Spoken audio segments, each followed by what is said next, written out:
আগামীকাল তো ঈদ উল ফিতরের দিন। ইমাম হোসেন ডাকে কয় আম্মা গো, ও আম্মা, আগামীকাল ঈদের দিন। আমরা তো এবার যদি সিরা জামা ফিরনা যদি আমরা যদি ঈদের নামাজে যাই, এটা কিন্তু ভালো দেখায় না। কারণ আমার মা তো সাধারণ কোনো মা না, আমার মা তো কোটি কোটি জান্নাতের সরদারি হলো আমার মা। আমরা তো দুই ভাই সাধারণ বাবার সন্তান না, আমাদের বাবা হলো পবিত্র, আমাদের বাবা হলো মার ভোটের সম্রাট। তখন দেখে না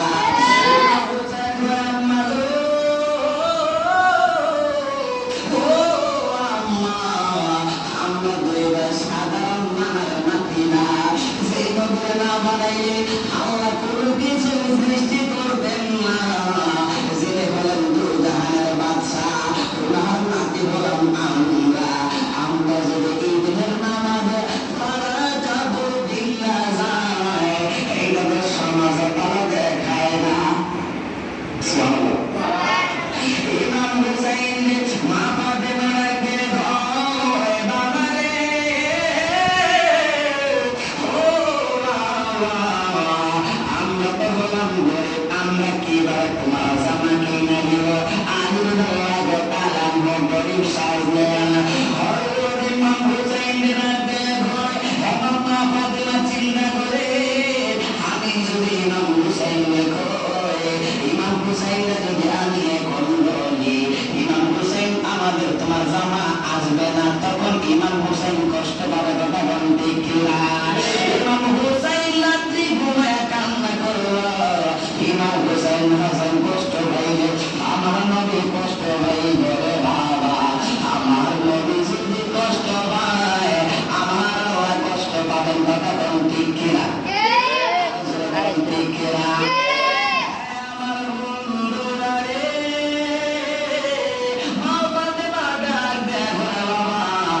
আমি তো তোমার মারাবি, তোমার কাপড় আছে দরজির দোকানে। ইমাম হুসাইন এই কথা বললা, ইমাম হুসাইন খুশি হইল রে। ইমাম হুসাইন যখন খুশি হইল, খুশি হওয়ার পর কি হইল জানি? ইমামা ফাতেমা রাদিয়াল্লাহু তাআলা আনহা একটা ঘরের ভিতর যখন গেলে, ঘরের ভিতর গিয়ে কান্না করতেছে, ঘরের ভিতর গিয়ে কান্না করতেছে। ঘরের ভিতর গিয়ে যখন কান্না করে কি বুঝা না তো এবার মা ফাতেমা রাদিয়াল্লাহু তাআলা ঘরের ভিতর গিয়ে কান্না করতেছে। নামাজের মধ্যে সাজদা করে গেছে, কইরা আল্লাহরে কয় আল্লাহ গো, ও মায়ার আল্লাহ, ও দয়ার আল্লাহ, ইমাম হুসাইনে আমি তো বললাম কাপড় আছে দরজির দোকানে। আল্লাহ সেখানে বলে আল্লাহ জানে কি জানে না? আরো যে বলেন না জানে কি জানে না? কথা বলতে দেবো না, ওয়াজ করে কোনো লাভ নাই। কথা বলতে মসজিদের মধ্যে আসলাম, আপনারা যদি পরিষদে ওয়াজ করেন মজা পাবেন না। কথা বলতে হবে, কথা বলতে কিনা সুবহানাল্লাহ আল্লাহু আকবার বলবেন, এটা কিন্তু জান্নাতের ফল হিসাবে রাস্তায় গেছে। কথা বলতে কিনা ইমাম হুসাইনের আম্মা মা ফাতেমা সেজদা কইরা আল্লাহরে কয় ও মায়ার আল্লাহ, ও দয়ার আল্লাহ, আমি আমার সন্তানকে বলেছি কাপড় দরজির দোকানে। এইভাবে যখন আল্লাহ চলে পেলে কানেকশন লাগাই দিছে বাবা ছিল আমার। আল্লাহ জানে কি জানে না? আরো শুনে বললাম না, আল্লাহ জানে কি জানে না? আল্লাহ কি করছে? এবার যখন সকাল হইল রে, ইমাম হুসাইন কয় মা তুমি তো বললা দরজির দোকানে আমাদের দুই গায়ের কাপড় কোথায়? মা কোথায় তুমি কাপড় রাখছো? মা ফাতেমা তো জবাব দেয় না। ইন্দির দরজার মধ্যে কে আইসে জানি? তুই দিছে এবার মা ফাতেমা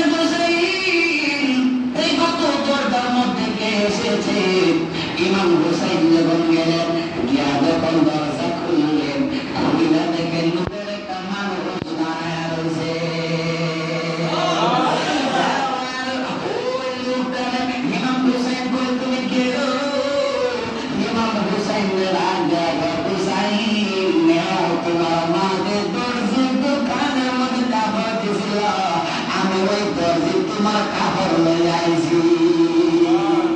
ইমাম হোসেন যখন ঘরে নিতে কাপড় দিছে, মা ফাতেমা কয়ে কে এসেছে? এবার ইমাম হোসেন কয় মা,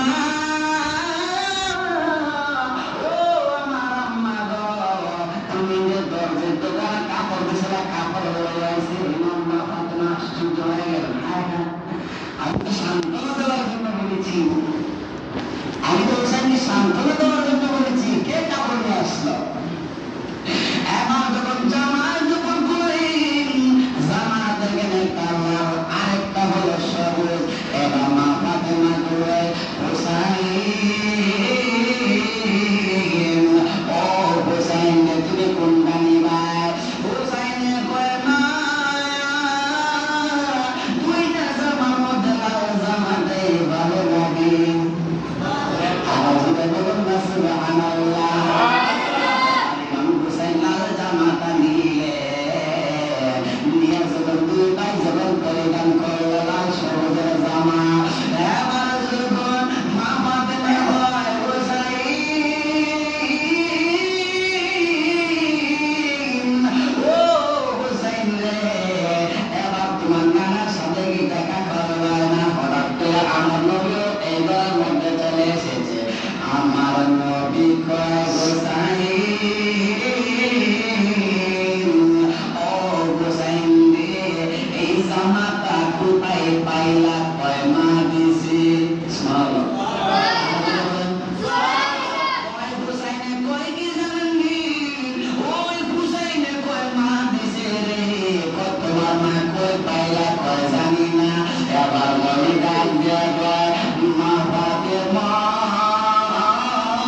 গিয়ে দেখি আপনি নবী নামাজের মধ্যে দাঁড়ায় গেলেন, নামাজ পড়তেছে।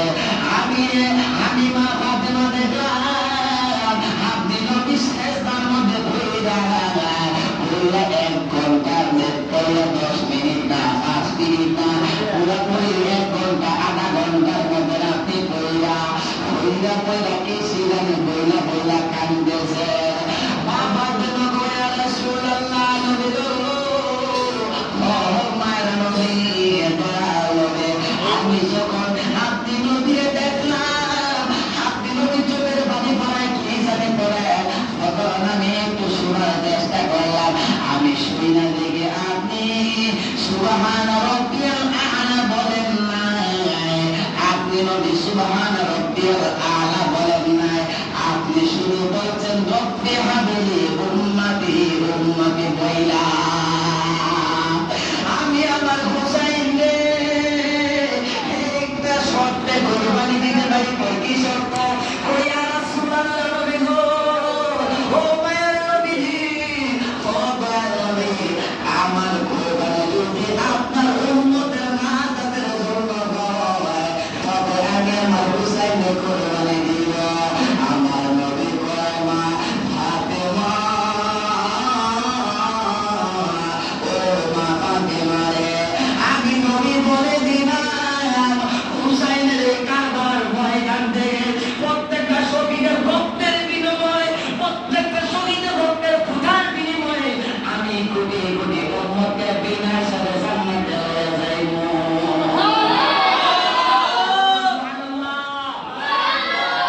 এই কারবালা সাধারণ কোনো কারবালা নয় বাবা, সেটা আমার কারবালা বয়ান করতে গেলে অনেক সময় দরকার। কারবালার বয়ান করতে গেলে কি দরকার? অনেক সময় দরকার। আধা ঘন্টা কারবালার বয়ান শেষ করা যাবে না, আমি তো দায়িত্ব যাই নেই, শুধু আলোচনা করছে আধা ঘন্টা শেষ। তাহলে একটু চিন্তা করে দেখেন, কারবালা সাধারণ কারবালা নয়। প্রবাসী যখন ইমাম হুসাইনকে যখন বারবার চিঠি পাঠিয়েছিল, ইমাম হুসাইনকে বলছিল কি জানেন, হুসাইন আপনি চলে আসেন, আমরা ভালো মানুষ হয়ে গেছি, আমরা আপনার কাছে মই ফেলবো। তখন ইমাম হুসাইন কি করলে জানেন, তারা একটা সমাবেশ করিয়া ইমাম মুসলিম বিন আকিলকে তার আগে যে সব বিরোধ হয়ে গেল, যখন মূল হওয়ার পর একটা চিঠি লাগছে, লিখা যখন বলছে হুসাইন কুমার অবস্থা ভালো আছে, তুমি চলে আসো। জোহরাইনা হুসাইনের কাছে যখন চলে গেল, বাবাজিরা আমার, এই যে কথা মুনাফিক করে ভালো হয় না, তাদের মুখটাকে মধু অন্তরটাকে 20 কথা কোন ঠিক কিনা? কারবালার জমির দিকে ইমাম হুসাইন আমাদেরকে নামাজ শিক্ষা দিয়েছেন, কথা কোন ঠিক কিনা? আমরা নামাজ পড়বো, কথা কোন ঠিক কিনা? নামাজ পড়বো। যে জবাই করছিল হ্যাঁ তো মুসলমান ছিল, কথা কোন ঠিক কিনা? আমার মধ্যে কথা আমি কি বলতেছি বাবাজিরা আমার, ইমাম ইয়াজিদ কিন্তু মুসলমান ছিল। যারা যদি বুঝতাম ইমাম হুসাইনের বেলা ইহুদিরা ছুরি চালাইতো, মনটায় বুঝতাম, ঠিক কিনা? যদি বিধর্মীরা যদি হুসাইনের গলার মধ্যে ছুরি চালাইতো, অন্তরটাকে বুঝ দেওয়া যেত।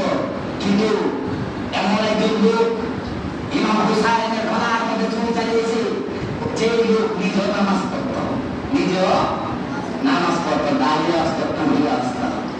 মুসলমান 2 ভাগে ভাগ হয়েছে কারবালার জমিন থেকে, কথা বলতে কিনা? কিয়ামত পর্যন্ত এই 2 রকম এক হবে না।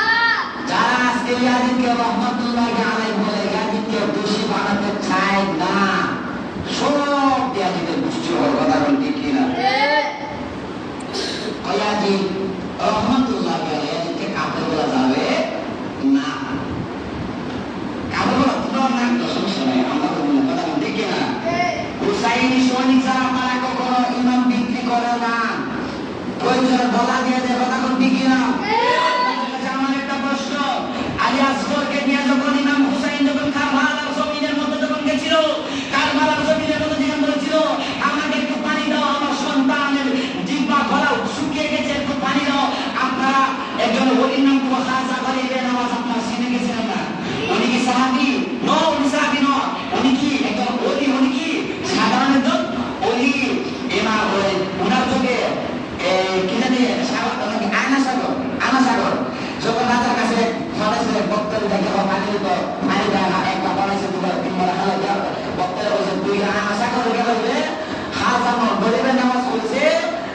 সাগর পানি দেওয়া যাইতো, পুরা সাগরে পানি একটা পানি দিতে ভুলে গেছে। আপনারা চিন্তা করেন একটা অলি যদি এত মর্যাদা এত পাওয়ার যদি একটা অলি থাকে, ইমাম